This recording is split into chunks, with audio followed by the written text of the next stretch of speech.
Oh, it's recording. Yeah, it's recording.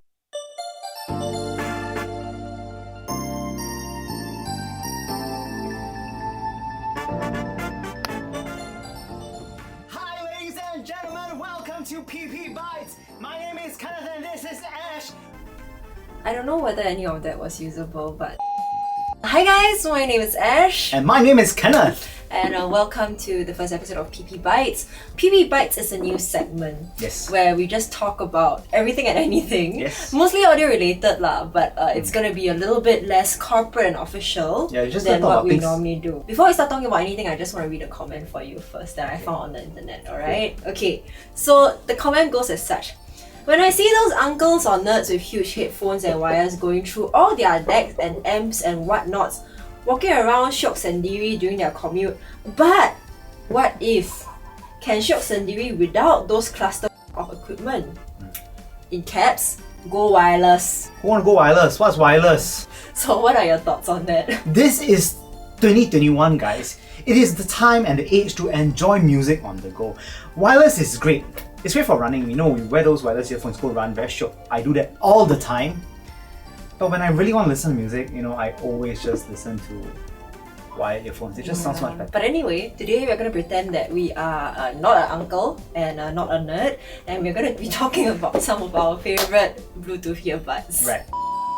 We are doing the Bluetooth segment, and I thought we were doing the wired segment. Ted, would you like to start?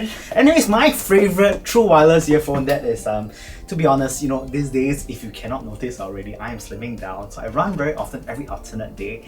And I actually use my true wireless earphone for that. I'm actually using the Libratone Track Air Plus, which is my favorite running earphone. I have a few true wireless earphones, to be honest with you.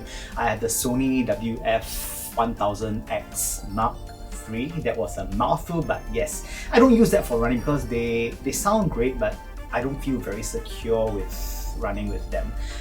The Track Air Plus, on the other hand, is made to be used for an active lifestyle like I'm trying to have right now. How do they fare when it comes to like more crowded environments? Because I assume that you run through some public spaces, right? Yes, that is true.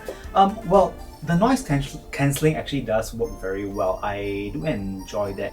Usually when there is noise cancellation, a lot of times bass gets affected. But for this, it actually, you know, still retains bass quite well. And I can actually enjoy the beat of the music, and there's enough clarity that goes in the music for it to be really, really exciting. I've also used the Libratone for a while. One thing that is good is that it will absolutely not drop out of your ears. I think I sort of made a video on my personal Instagram a while back. Maybe I'll like superimpose it over Kenneth. Yeah, over me because there's not enough space, right? You can see it because we don't have enough space. Yeah, there's not enough space. But right now, what I'm using is that we kind of swapped. I used to use the Libratones and he used to use the XM3s. Now I'm the one that's using the XM3s. It actually took forever to sell me on this one. Remember? Yeah, I remember. I told you it's really good. Yeah, because my ears are really kind of small and they stick out of my head, and I look like some mecha robot thing. But they are really good. They are good. The sound quality is beyond compare. But one thing that they cannot be used for doing is that when I try to chase the bus with them on, they just fall out. Don't do that. They just fall out. They just fall out. I mean, I sort of have to like hold my ears and I have to run. So that's one thing that's not good about the XM3. But one thing that's good about it is that the sound quality really...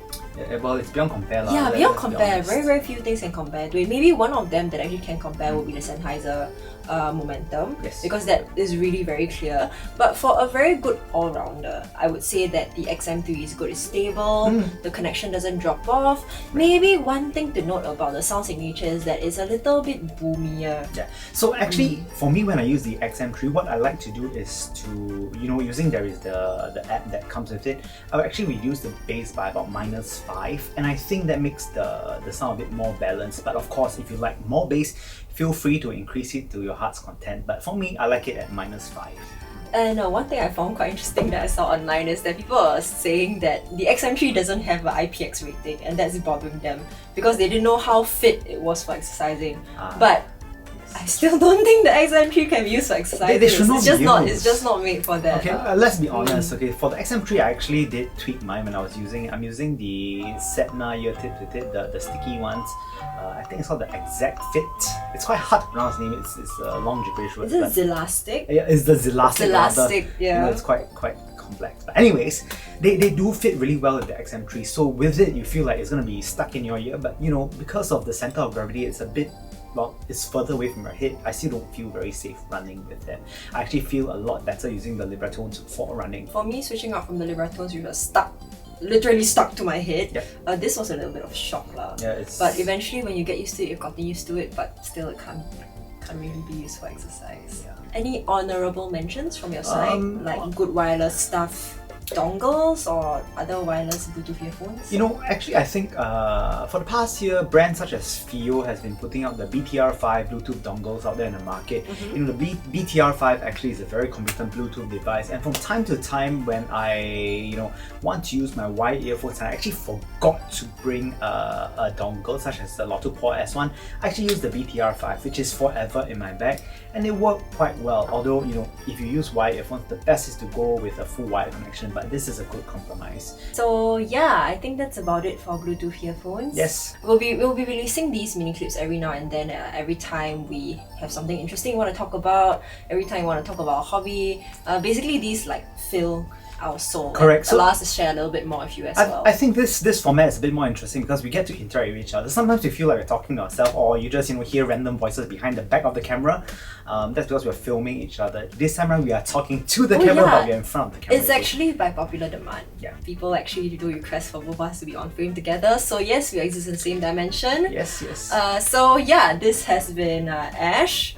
And my name is Kenneth. Like this video, subscribe, type in the comments whatever you want us to talk about, and we will consider doing it for the next video, or the next issue of PP Bites. Let us know what you want to know so we can actually generate some content for all you good viewers out there. And we hope to see you soon, and this is it for PP Bites. Episode 1. Okay, bye-bye. Ciao. Okay, great. Let's see. Okay, great. Sekali nothing get recorded.